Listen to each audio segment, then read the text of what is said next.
Yes PPT चालू करना खुलना कुछ बातें तो ये देखो ये कुछ पिक्चर्स में तो अब याद आती है। तो ये हनुमानगढ़ से हम लौट रहे थे, स्लीपर बस है, ट्रेन का टिकट नहीं है, गाड़ी के पैसे नहीं है, बस में लौट रहे थे, नॉन एसी बस है, खिड़की खुली हुई है और हम दोनों एक बस की एक सीट पर दोनों सो के आ रहे हैं क्योंकि हम वहाँ से प्लान दिखा के लौट रहे थे। एक ढाबा मिल गया और ढाबे पे बैठे हुए हैं खाना खाने के लिए। ये वही जर्नी है, वही पीरियड है, ये वही टाइम है जिस समय की मैं आपसे बात कर रहा हूँ कि हमने छोड़ा ये, फिर ये छोड़ा, फिर ये किया, फिर ये किया। इसमें कुछ पिक्चर तो वेस्टिज बिजनेस को बिल्ड करते समय की हैं। हालात ये थी कि दिल्ली रेलवे स्टेशन का एक रिटायरिंग रूम है, दिल्ली रेलवे स्टेशन का, सोने के लिए 2 घंटे 3 घंटे भी नहीं है। एक ट्रेन से दूसरी ट्रेन के बीच में समय था। हालत ये हो रही कि मैं वहीं लुढ़क गया। चिंता इस बात की थी कि कहीं ऐसा ना हो कि अलार्म डाल दूं, इस बात की भी होश नहीं है क्योंकि इतनी बुरी तरह नींद आ रही थी और मैं लुढ़क गया रेलवे स्टेशन पर। आंखें खुलने को तैयार नहीं है। ये भी शायद ट्रेन का या किसी जगह का सीन है, इसलिए मैं कहता हूँ ना 8 to 11 कुछ नहीं कहता हूँ मैं तुमसे। 8 to 11 कुछ नहीं है। yes, जब दर्द बड़ा हो ना तो थकान नहीं होती, नींद बिस्तर पे नहीं आती है, जहां बैठे होते हैं तो वहां आ जाती है लांबा साहब। इसलिए मैं कहता हूँ बिजनेस तुम्हारे सपनों का, तुम्हारे दर्द का है। मैंने कहा था मैं अपनी कहानी नहीं सुना रहा हूँ, तुम्हें दर्द महसूस हो जाए संदीप और तुम्हें आग लग जाए, तुम अनस्टॉपेबल हो जाओ, फिर जिसके सामने बैठोगे वो आदमी ज्वाइन करेगा, जिससे बात करोगे तुम्हारे मुंह में से आग निकलेगी क्योंकि तुम्हारे सपने बड़े हैं, चैलेंजेस नहीं। हमारे झुंझुने बड़े हैं, सपने कमजोर हैं। झुंझुने बड़े हैं हमारे, मेरा झुंझुना भी हो सकता था, देखा भी शुरुआत की है मैंने। हाँ चरण yes, ये फोटोज स्टूडेंट फर्स्ट थोड़ा सा बैक लीजिए फोटोज को। जिस दिन झुंझुने छोटे हो जाएंगे और ड्रीम मोटे हो जाएंगे ना, उस दिन तुम्हारा काम हो जाएगा। ये पता है कहाँ है? ये दारू की बोतल नहीं है, ये हमारी जो मोनावी कंपनी थी ना जिसमें हम काम करते थे, उसके जूस थे। ये था ना ये बिलाल, तो मोनावी में थे, ये मोनावी में जूस था। ये बोतल थी 2200 रुपए की, असाई बेरी का जूस था। और पता है मैं कहां बैठ के प्लान दिखा रहा हूं? लालू यादव की कॉन्स्टिट्यूंसी, क्या नाम है? नहीं अरे पटना नहीं, छोटा सा गांव है, उसका रहने वाला कहाँ का है वो? छपरा। ये बिहार का छपरा गांव है और छपरा गांव में मैं ये प्लान दिखा रहा हूँ। लाइट नहीं है, लालटेन है, पीछे भैंसे बंधी हुई हैं और पता है मैं आलती पालती मार के क्यों बैठा हूँ? क्योंकि नीचे मच्छर काट रहे हैं। And I am showing plan. ये वही पीरियड जो मैं बता रहा हूँ। बोलो चरण बोलो। yes, ఇక్కడ ఈ ఫోటో చూస్తే అది లాల్టైన్ అంటారు, అది అది खाता हुआ मैं जा रहा हूँ। फिर एक ढाबे पे रुके हम और ढाबे पे बैठ के खाना खा रहे हैं, जैसे एक ड्राइवर और उसका उस्ताद खाना खाता है ना, क्लीनर उस्ताद और उसका क्लीनर, तो ये ड्राइवर लोग समझते हैं। तो ड्राइवर और क्लीनर खाना खा रहे हैं, ऐसे ही ढाबा, बिल्कुल सस्ता वाला ढाबा जिसमें दाल सबसे सस्ती मिलती हो, और रोड साइड पे बैठ के खाना खा रहे हैं। రైట్, ఈ ఫోటో చూడండి. ఇది చిన్నగా ఒక ఊర్లో చిన్న దాబాలు తింటున్నారు, అది కూడా అతి తక్కువ డబ్బు ఖర్చులయ్యే, అతి తక్కువలో పప్పు అన్నం దొరికే దాబా మీద మేము ఇట్లా కూర్చున్నాము. ఇద్దరు ఎట్లా కూర్చున్నామంటే చూడండి, ఒక డ్రైవర్ అండ్ డ్రైవర్కి అసిస్టెంట్ క్లీనర్ అంటారు కదా, అట్లా మేము ఇద్దరము కూర్చొని తింటున్నాము. ఎందుకంటే తక్కువలో తక్కువ ఖర్చులు కావాలి అండ్ రోడ్ సైడ్ దాబా, అది రోడ్కి పక్కనే ఉన్న దాబా, అక్కడ మేము కూర్చొని తింటున్నాము. ये बहुत इंपॉर्टेंट पिक्चर है। मेरी शादी को 25 साल हो गए थे, अभी नहीं तब। 89 में मेरी शादी हुई, 89 में। और 25 साल कब होंगे? 2014, 14। और हम बेरोजगार।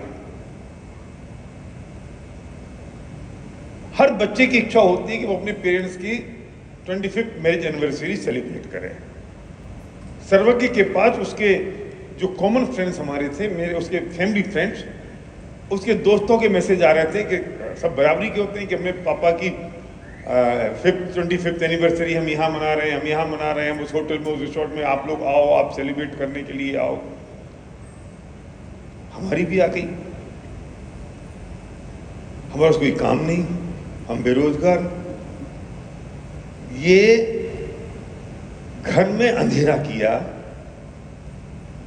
छत पे अंधेरा किया। इस सर्वज्ञ और सिद्धि बैठे हुए हैं, 10 रुपए का वो म्यूजिकल गुलाब का फूल लेकर आए, जिसमें से वो चलेगा तो उसमें से फुरफुरी निकलेगी।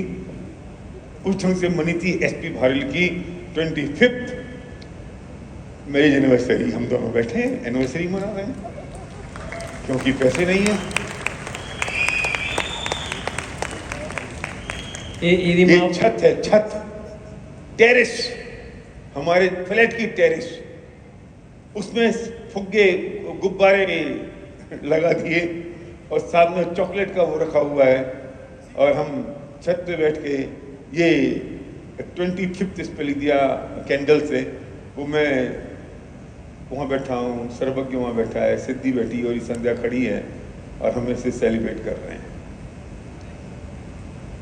25th एनिवर्सरी ऑफ एसपी भारल। Terrace on the flat, attended 4 people, no expenses because we have no money.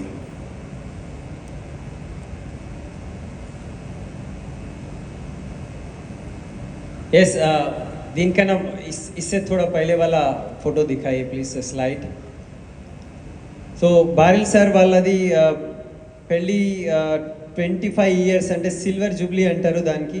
25 సంవత్సరాల యొక్క సెలబ్రేషన్ చేసుకోవాలి, ప్రతి పిల్లలకి ఉంటుంది.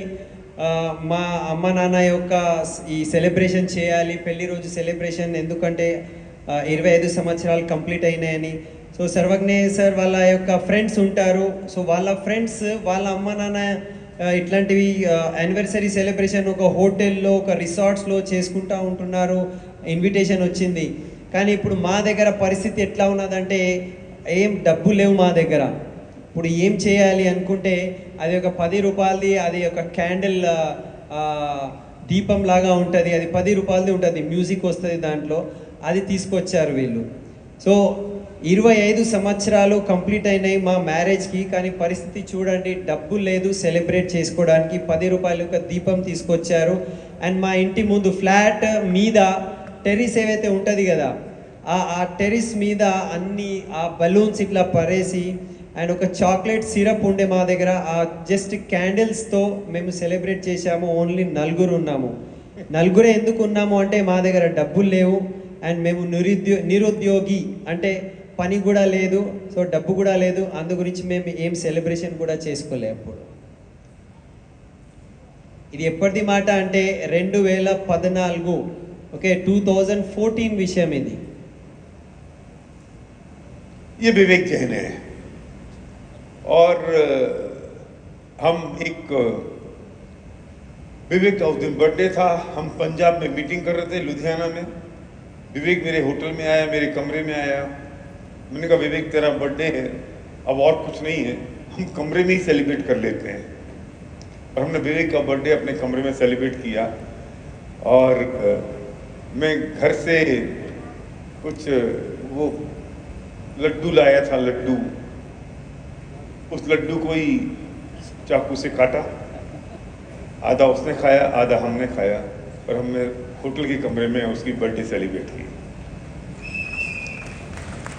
जो ड्यूसिटी विवेक जैन को आप देखिए। సో ఈ డ్యూసిటీ వివేక్ జైన్ సార్ మేము పంజాబ్ లुधियानाలో ప్లాన్ చేయడానికి వెళ్ళినాము. అండ్ అదే రోజు వివేక్ సార్ యొక్క బర్త్డే ఉండే. మేము హోటల్లో ఉన్నాము కానీ డబ్బులు లేవు. ये लड्डू भी रखा हुआ है, दिख रहा है ना, मैंने यहाँ आके देखा, मुझे प्लेट के पास ఒకే ఒక లడ్డు ఉన్నది అక్కడ. సో బర్త్డే సెలబ్రేట్ చేయాలి, బయట వెళ్ళలేము, డబ్బులు లేవు. సో మా రూమ్లోనే మేము చిన్నగా ఇట్లా చేసుకున్నాము. ఒకే ఒక లడ్డు ఉండే, దానికి కట్ చేసి సగం అతను తిన్నాడు, సగం నేను తిన్నాను. సో డియూసిడి సార్ సెలబ్రేషన్ అది, వివేక్ జైన్ సార్ ఇవాళ డియూసిడి ఉన్నారు, కానీ మా పరిస్థితి అప్పుడు అట్లా ఉండే. ఒక్క లడ్డు మీద బర్త్డే చేసుకున్నాము రూమ్లో.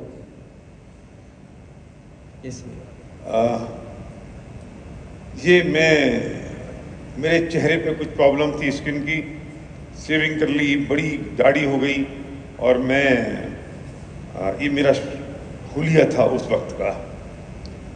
जब वाली साहब से मिला तब भी मैं ऐसा, ये वो पीरियड था जब मेरे फादर हॉस्पिटल में भर्ती हुए, यही समय है। उस साल में 4 बार वो एडमिट हुए। मैं काम करना है, वो एडमिट हैं, परिस्थिति तीखी है, ये किसका हाथ है? मुझे एक तकलीफ हो गई स्किन की, सोराइसिस, ये मेरा हाथ है। तो उस टाइम पर ये मेरे शरीर की हालत थी। घर में पैसे नहीं है, काम बहुत तेजी से करना है, समझ आ नहीं रहा है क्या काम करना है। फादर 4 बार एडमिट हो गए हैं, सर वक्त पढ़ने नहीं जा पा रहा है, कुछ दिखाई देता नहीं है, और तकलीफ खुद को शरीर की ये है। ये जब निकलती थी ना तो झाड़ू लगानी पड़ती थी घर में, जिससे वो इससे निकलते। जिन लोगों को सोराइसिस पता है, ये सोराइसिस है, अकेला हाथ नहीं है, ये सामने का पोर्शन है।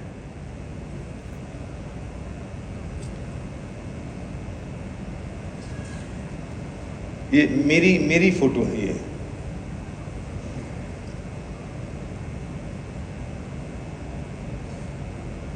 अब कितना भी ऑयल लगाओ, क्रीम लगाओ, खुजली तो बहुत तेज चलती है।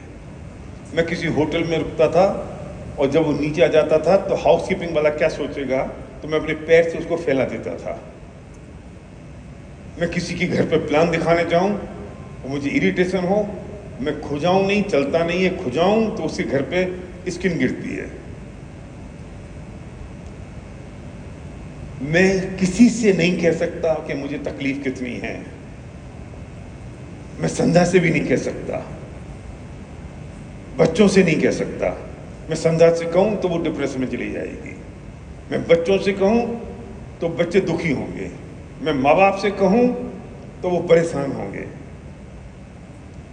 मैं तो बाथरूम से आता था कपड़े पहन के कि मुझे कोई और देख ना ले, और कई बार माँ तो माँ होती है, दरवाजे खोल के देख लिए, मुझे बताओ क्या है, क्या तकलीफ है, दिखाओ कितनी बड़ी तकलीफ है। अब यहाँ की दिख जाती थी, यहाँ की तो नहीं दिख सकती, हाथ की दिख जाती थी। मैं चेन्नई एयरपोर्ट पे था एक बार, यहाँ पे खून आ गया शर्ट पर। जेट एयरवेज वाला बोला कि सिक्योरिटी वाला आपको जाने नहीं देगा क्योंकि खून है। मैंने कहा मैं क्या करूं, मेरा स्किन का प्रॉब्लम है। बोलता आप शर्ट चेंज कर लो। मैंने सूटकेस खोला, बाथरूम में गया, पुरानी शर्ट जो 2 दिन पहले पहनी हुई थी वो शर्ट डाली, और फिर मैं ऐसे हाथ करके जा रहा हूं क्योंकि दोबारा चिपक जाएगा तो फिर ब्लड आ जाएगा।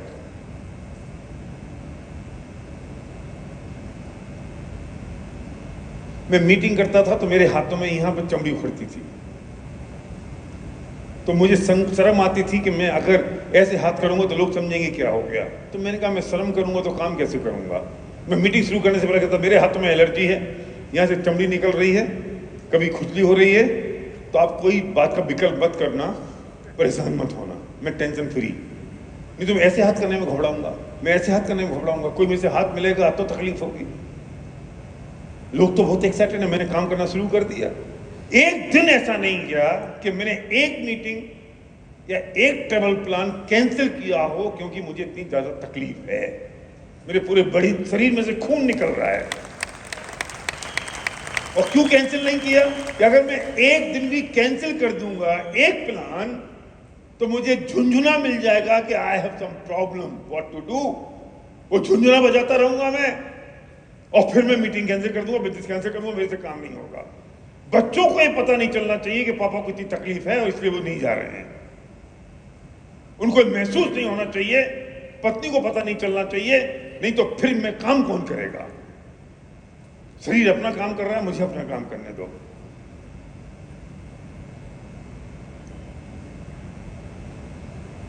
आप कल्पना नहीं कर सकते हो,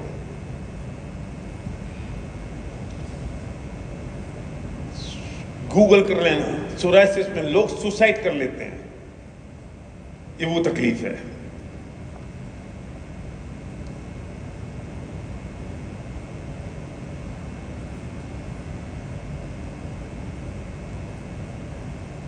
पैसा हो फिर तकलीफ हो तो रास्ता है, पैसा भी नहीं है,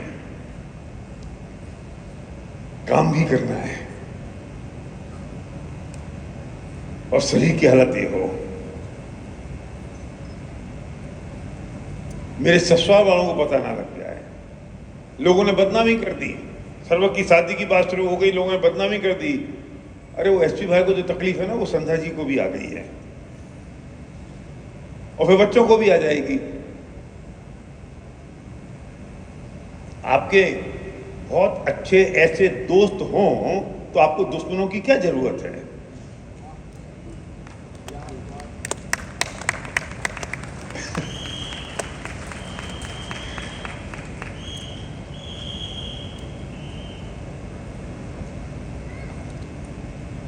ఎస్ ఘోరమైన పరిస్థితి सर्वज्ञ हॉस्पिटलाइज्ड है, सर्वज्ञ को ऐसी बीमारी है, पता नहीं चला तकलीफ क्या है, वेट कम होता चला जा रहा है, पेट में दर्द है, जो खाता है उसकी उल्टी हो जाती है, हॉस्पिटलाइज्ड है। सेम टाइम जिस लड़की की शादी करने का समय है और इसके 15 दिन बाद उसकी सगाई फिक्स हो गई है जब हॉस्पिटलाइज्ड है। और उन लोगों से, चेरी के मम्मी पापा को लोगों ने भड़का दिया 6 महीने पहले कि सेम प्रॉब्लम सर्वज्ञ को है, सेम सर्वज्ञ को हो जाएगी, जो एसपी भाई को प्रॉब्लम है स्किन की, ये मछली फछली कुछ आने वाली नहीं है, वो लंदन मंडन पढ़ने जाने वाला नहीं है, कैंसिल हो गया संबंध। ऐसे दोस्त हो ना तो दुश्मनों की क्या जरूरत है? क्या सोच सकते हो आप? मेंटल पोजीशन, सब चीजें एक साथ चल रही है और सर्वज्ञ हॉस्पिटलाइज्ड है। मैं इससे पूछ रहा हूँ, शकल देखो, मैं इससे पूछूं तकलीफ क्या है, मैं उसकी ड्रीम एक्सरसाइज कर रहा हूँ। जैसा देखा पिक्चर वो भी होगी, देखो शकल देखो इसकी, हॉस्पिटल के कमरे में है। 25 साल की लड़की की हालत ऐसी हो, द सेम टाइम फिर आपके पास कौन से झुंझुनों की कमी पास आए? बोलो। ये हॉस्पिटल है फोर्टिस जयपुर, वहां वो बैठा हुआ है। मैं रात को 12 बजे, उसके हाथ में पेन है, मैं बगल में खड़ा होकर उससे कह रहा हूँ, सर्वज्ञ तेरे को क्या तकलीफ है? क्योंकि डॉक्टर कह रहा है इसको मेंटल प्रॉब्लम हो गई है, कुछ साइकोलॉजिकल प्रॉब्लम है, फिजिकल प्रॉब्लम नहीं है, आप चेक कराओ। मेरे जैसा काउंसलिंग करने वाला आदमी, मैं उससे पूछ रहा हूँ रात को, जो तुझे तकलीफ है तू लिख बेटा, मुझे बता। 17 दिन बाद सगाई की डेट फिक्स है, ससुराल वालों से कुछ कह नहीं सकते हैं। अब मैं उससे लिखवा रहा हूँ, वो पेन से लिखने की कोशिश कर रहा है और आधा घंटे बाद बोलता है पापा कुछ लिखा नहीं जा रहा है।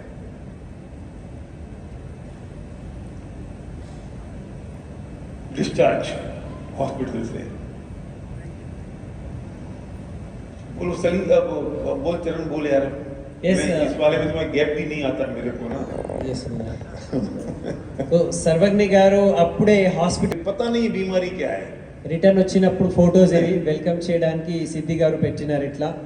और सिद्धि वहां लिख रही है, इसमें लिखा हुआ है कि वी मिस यू भैया, मैं तुझे वैसे ही देखना चाहती हूँ, खेलता हंसता हुआ और सबको हंसाते हुए, तू जल्दी से ठीक हो जा। మీరు తొందరగా మంచి కావాలి, ఆడుకుంటూ మనం ఎట్లా ఉంటుండే ఆడుకుంటూ పాడుకుంటూ అట్లా మీరు ఉండాలి, మేము మిస్ చేస్తున్నాము అని సిద్ధి గారు చెల్లి గారు అన్నకు और చెప్తున్నారు। उसके सबके बचपन की फोटो लगा दी है उसे, जिससे वो पुराने बचपन के फोटो देख के उसको थोड़ा सा वो इमोशनल हो जाए या खुश हो जाए। చిన్నప్పటి ఫోటోస్ అవి అన్నీ, సో అతను చూసి అతను జర ఆనందపడతారని। సో ये हमारा पुराना घर है, పాత और ఇల్లు. सर्वज्ञ को संध्या गिफ्ट दे रही है कि तू खुश हो जा, तू घर पे वापस आ गया है।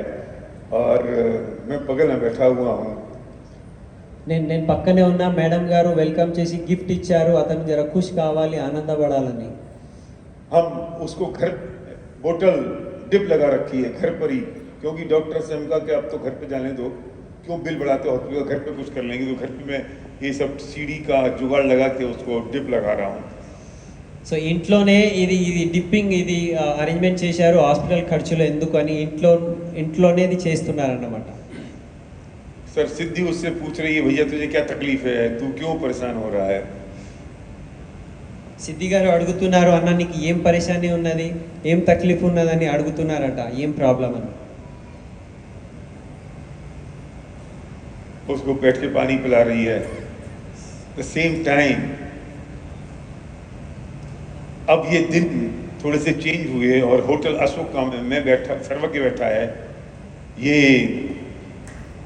गुलाब और विवेक बैठे हैं और हमें सोच रहे हैं अब कौन सी डायरेक्ट सेलिंग कंपनी में जाना चाहिए। और होटल अशोका में अपने पैसों से नहीं गए थे भूपेंद्र, ये कोई मीटिंग थी, किसी ने बुलाया था, तो कोई मीटिंग में हम गए और ऊपर हमने कहा चलो यार अब आदमी तो वही है ना, चलो कुछ चाय पी लेते हैं ऊपर बैठ के। तो होटल अशोका में बैठे हुए हैं, मैं सर्वज्ञ, गुलाब और विवेक, और हम डिस्कस कर रहे हैं अब क्या करना चाहिए। సో ఆ పరిస్థితిలో సర్వజ్ఞ బారెల్ సార్ యొక్క ఎంగేజ్మెంట్ కూడా ఆగిపోయింది, అక్కడ పెళ్ళి మొత్తం ప్రాసెస్ కూడా ఆగిపోయింది. అండ్ కొన్ని రోజుల తర్వాత కొంచెం జర మంచిగా అయినప్పుడు ఈ అశోక హోటల్లో మేము వేరే మీటింగ్కి వెళ్ళినాము, Vivek sir and gulab sir. So వేరే మీటింగ్కి వెళ్ళి మేము అక్కడ మీద కూర్చొని మాట్లాడుతున్నాము, డబ్బు పెట్టి వెళ్ళలే, అక్కడ వేరే ఏదో మీటింగ్కి వెళ్ళినాము, అక్కడ కూర్చొని మాట్లాడుతున్నాము, ఇంకా కొత్త ఏదైనా కంపెనీ జాయిన్ అవుదామా, ఏం చేద్దాము అని మేము డిస్కషన్ చేసుకుంటున్నాం అన్నమాట. अब ये मीटिंग हुई मेरी गौतम बाली जी से, हिस्टोरिकल मीटिंग। అప్పుడు గౌతమ్ బాలి సార్తో కలవడం జరిగింది, మీటింగ్ జరిగింది. 12 दिसंबर 2014 दोपहर में 12 बजे होटल ओबेरॉय, और ये मीटिंग चली 6 घंटे। हम कॉफ़ी पे मिलने वाले थे, और कॉफ़ी, 2 कॉफ़ी, 3 कॉफ़ी, फिर लंच हमारा सब साथ में हुआ। और उस दिन ये पहली मीटिंग थी और यहाँ डिसीजन शुरू हुआ। मेरी दाढ़ी बड़ी हुई है, मुझे सेम प्रॉब्लम है बॉडी में, शरीर में, और बाली साहब से मैं मीटिंग कर रहा हूँ। నా శరీరంలో అదే ప్రాబ్లం ఉండే. మేము జస్ట్ 12 డిసెంబర్ 2014కి మధ్యాహ్నం కలిసినాము, 6 గంటలు మేము మాట్లాడుకున్నాము, 1 కాఫీ తాగినాము, 2 కాఫీ తాగినాము, మళ్ళీ లంచ్ చేసుకున్నాము. అండ్ నా శరీరంలో కూడా సేమ్ అదే స్కిన్ ప్రాబ్లం ఉన్నది, మొత్తం షేవింగ్ కూడా చేసుకోలే, గడ్డం ఉన్నది, మాట్లాడుకుంటూ ఉంటున్నాము గంటల వరకు. ఎస్ భయ్యా. अब ये बाली साहब विनिंग टीम के ऑफिस में आए हैं जयपुर, ये विनिंग टीम का ऑफिस है। బాలి సార్ విన్నింగ్ టీమ్ ఆఫీస్కి వచ్చారు జైపూర్కి, और उनके साथ हमारी मीटिंग हुई। फिर ये आयुष शांति और वेस्टीज का दोस्ती हुई, मिलन हुआ, उसकी मीटिंग है। The Vestige with Ayush Shanti the collaboration. Vestige ఇంకా ఆయుష్ అంతే కలిసిపోయింది, మర్జ్ అయింది, దాని యొక్క మీటింగ్ అది. ये हम खड़े हैं, बस कोई मीटिंग का सीन है, बगल में दीपक सूद जी खड़े हैं और हमने हैंड रेज किए। ये अहमदाबाद का सीन है जिसमें शायद लीला और सुप्रभा थे, लीला, सुप्रभा और सीमा, ये लोग थे। और अहमदाबाद में गुजरात की टीम के लिए हमने फिर मीटिंग की। हम वहाँ गए और बाली साहब हैं, कपिलवीर हैं और मैं हूँ, और हम इस बात के हैं जब जितिन लडानी बिजनेस में नहीं आए थे। ఈ గుజరాత్ మీటింగ్ ఫోటో ఇది. అప్పుడు జితేన్ సార్ మీటింగ్లో లేరు, బిజినెస్ జాయిన్ కాలే, అక్కడ మేము మీటింగ్ చేశాము అండ్ అక్కడ హ్యాండ్ రైజ్ చేస్తున్నారు సార్ వాళ్ళు. और वही ये मीटिंग है गुजरात की। फिर बाली साहब घर आए और मेरी माँ उनको तिलक लगा रही है। हमने वेस्टीज ज्वाइन कर బాలి लिया సార్ है। ఇంటికి వచ్చారు, మా అమ్మగారు వెల్కమ్ చేశారు. मेरे फादर उनका अब तो वो उनका सम्मान कर रहे हैं। ఎస్పి బాలి సార్ యొక్క తండ్రి గారు ఉన్నారు, వెల్కమ్ చేశారు బాలి సార్కి. फिर मैं बाली साहब को लेके गया अजमेर कि चलो अजमेर में मीटिंग करनी है। मैं उनको लेके गया तो अजमेर की कड़ी कचौड़ी बहुत फेमस है, तो मैंने कहा कड़ी कचौड़ी खाते हैं। और सड़क पे खड़े होके गौतम बाली को मैं कड़ी और कचौड़ी खिला रहा हूँ। సో అజ్మేర్ తీసుకుపోయినాము మీటింగ్ గురించి, అండ్ అక్కడ ఫేమస్ ఒక రోడ్ల మీద అది దొరుకుతుంది కడి కచోడి అని, సో అది తినిపిస్తున్నా గౌతమ్ బాలి సార్. और मेरे से उसके 3 साल नहीं, अभी 2 साल पहले, इसके 7-8 साल बाद मेरे से बोले, आपने मेरे से क्या दुश्मनी निकाली जो बड़ी कड़ी कचौड़ी खिलाई? मैंने क्यों? इतनी मिर्ची थी. और मैं तो चुपचाप इसलिए खा गया क्योंकि आप नए नए हो, मैं आपको मना करूंगा तो आप नाराज हो जाओगे. ఎన్నో సంవత్సరాల తర్వాత సార్ చెప్పినారట, నేను ఏం తప్పు చేశానని నన్ను అట్లాంటివి ఫుల్ కారంతో నిండిన అది ఆ కచోడి తినిపించారు. నాకు చాలా బాధగా అయింది, కానీ మీకు ఏం చెప్పలే, ఎందుకంటే మీరు కొత్తగా జాయిన్ అయ్యారు బిజినెస్లో, అందు గురించి నేను మీకు ఏం చెప్పలే అని అన్నారట. फिर ये वो दिन था जब 4 सितंबर होगा और हमारी पहली मर्सिडीज आई. 4 సెప్టెంబర్ కొత్త మర్సిడీస్, ఫస్ట్ మర్సిడీస్ కార్ మేము తీసుకున్నాము. ज्वाइन करने के 5 महीने बाद. జాయిన్ అయిన 5 నెలల తర్వాత మర్సిడీస్. और इस समय मेरा चेक था 5 लाख रुपए. 5 లక్షల చెక్.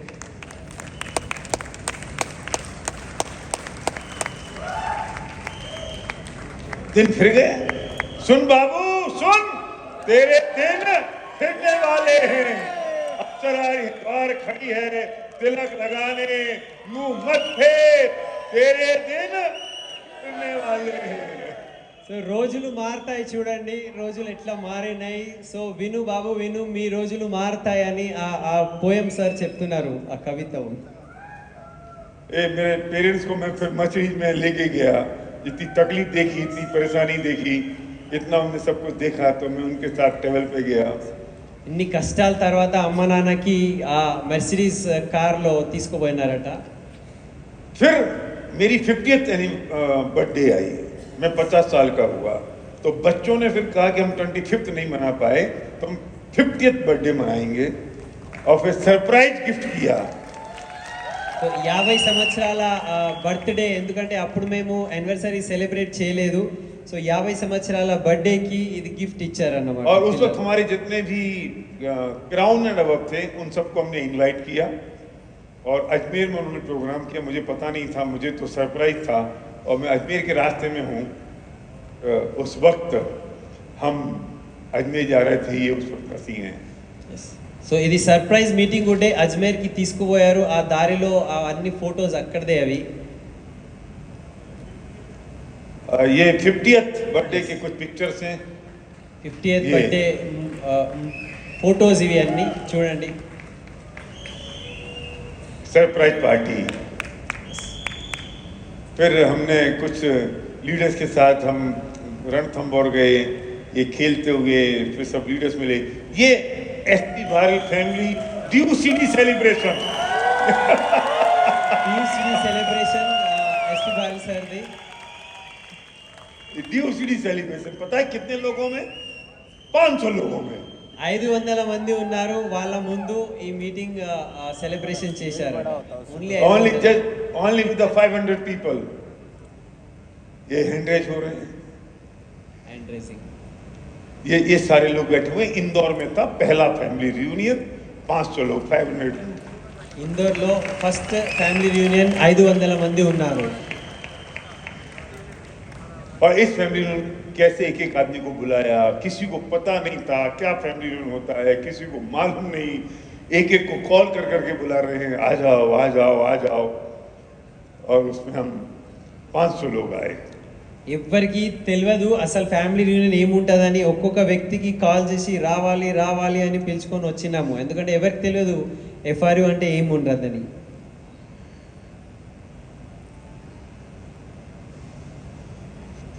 क्या हुआ, हो गया क्या?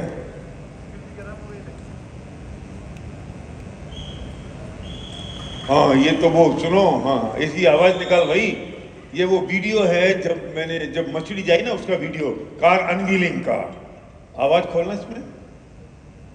Mercedes car unveiling. क्या हुआ? फुल एक्साइटेड है.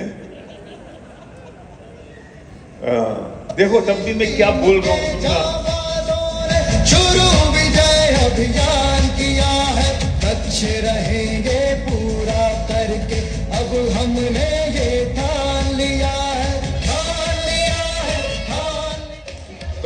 दोस्तों ये जो गाड़ी आई है ये गाड़ी वेस्टिज के कार फंड से आई है और ये कोई मेरी गाड़ी नहीं आपकी गाड़ी है और शोरूम से सबसे पहले रवि जी लेके आए विनिंग टीम के ये पूरे ऑल ओवर इंडिया के एक ग्रेट और सीनियर रिप्रेजेंटेटिव होने के नाते और उनको प्रतिनिधित्व करते हुए रवि जी वहाँ से गाड़ी ले आए मतलब ये पूरी टीम की गाड़ी है लोगों की गाड़ी है और मुझे ऐसी खुशी तब होगी जिससे आपकी गाड़ी आए थैंक यू वेरी मच ठान लिया है